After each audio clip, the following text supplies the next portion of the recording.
Assalamualaikum, pada kesempatan kali ini, kami dari kelompok 4 berkunjung ke SDET, anak kreatif yang beralamat di Batu Jajar, Bandung Barat untuk melakukan observasi manajemen berbasis sekolah. Dan yang kedua, bagaimana kurikulum di sekolah ini disusun dan apa keunggulan yang dibandingkan sekolah lain? Kalau di SDIT itu kita tuh tergabung ke JSIT. Jadi kalau JSIT itu ibaratnya kayak kalau misalkan kita ke distrik, nah di Islam Terpadu itu ada yang namanya JSIT. Jadi lembaga yang mengelola semua sekolah-sekolah IT, tapi tidak semua sekolah IT itu mendaftar ke JSIT. Nah kalau kita tuh sudah termasuk anggota JSIT. Kan sekolah itu kita pakainya dua kurikulum JSIT dan kurikulum nasional. Tapi yang kurikulum JSIT ini melebur ke kurikulum nasional. Nah waktu kemarin kan sekarang kita pakainya kurikulum Merdeka atau yang kurikulum nasional sekarang yang dipakai. Itu tuh baru tahun pertama.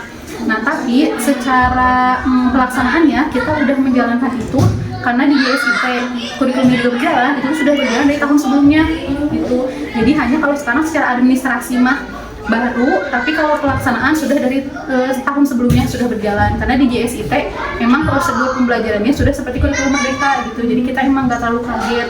Paling kagetnya karena perubahan administrasi aja gitu. Secara keseluruhan tata cara pengajaran mah emang sudah berjalan gitu. Karena kita memang menitik beratkannya ke kurikulum JSIT tadi kayak gitu. Nah, yang ketiga, apa upaya sekolah untuk meningkatkan kualitas pengajaran dan pelatihan untuk guru? Oh iya, kalau alhamdulillah ya kita tuh setiap awal tahun itu kalau misalkan ini nama IHT gitu. Jadi ada kayak in-house training gitu, pengisinya bisa dari JSIT atau dari yang luar gitu. Kalau kemarin tahun sekarang tuh kita pengisinya dari tim pengembang kurikulum gitu. Emang ada yang menjembatani gitu, tapi alhamdulillah itu. Terus kalau misalkan kan ada TTQ itu, kalau yang tim TTQ itu juga ada pelatihan terpisah sendiri setiap 6 bulan sekali.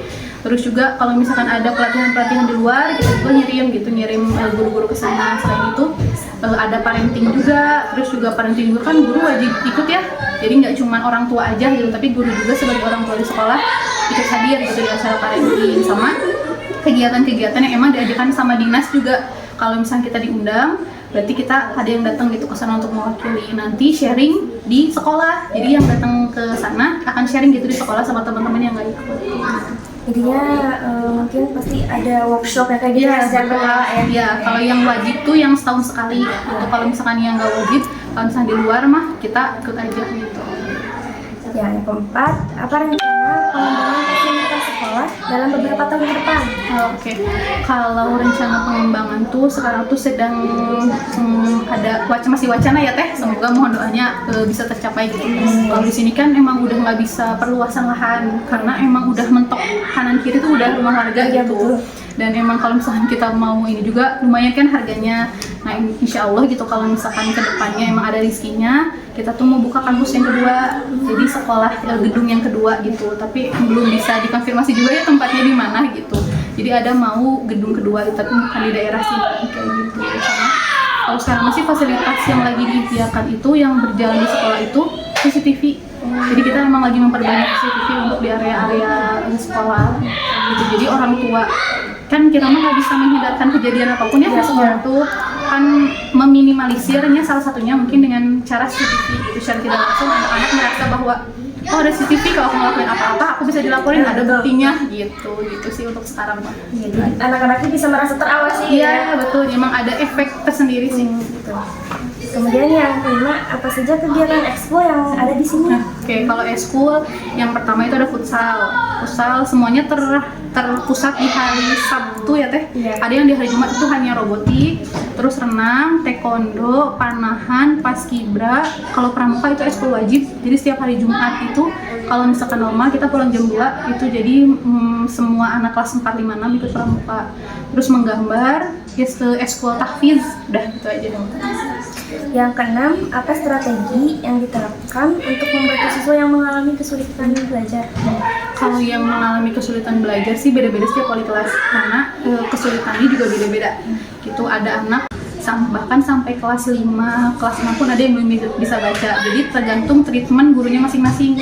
Jadi wali kelasnya masing-masing. Karena kan kalau kita mah ibaratnya wali kelas yang bisa melakukan pendekatan lebih ini ya, lebih intens gitu. Jadi ada yang belajar tambahan, ada juga yang memisahkan antara pekerjaan worksheet anak-anak yang sudah bisa dan anak yang belum gitu. Ada juga yang latihannya terpusat sendiri gitu, beda-beda sih teh gimana tergantung wali kelas masing-masing.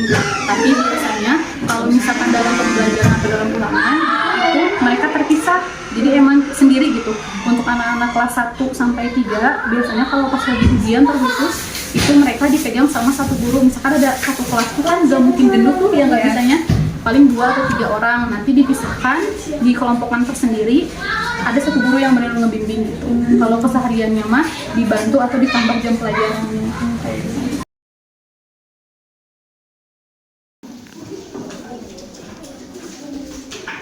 Biasanya snacknya bawa sendiri atau dari sekolah? Dari sekolah, oh iya. Izin ya. Jangan lupa berdoa.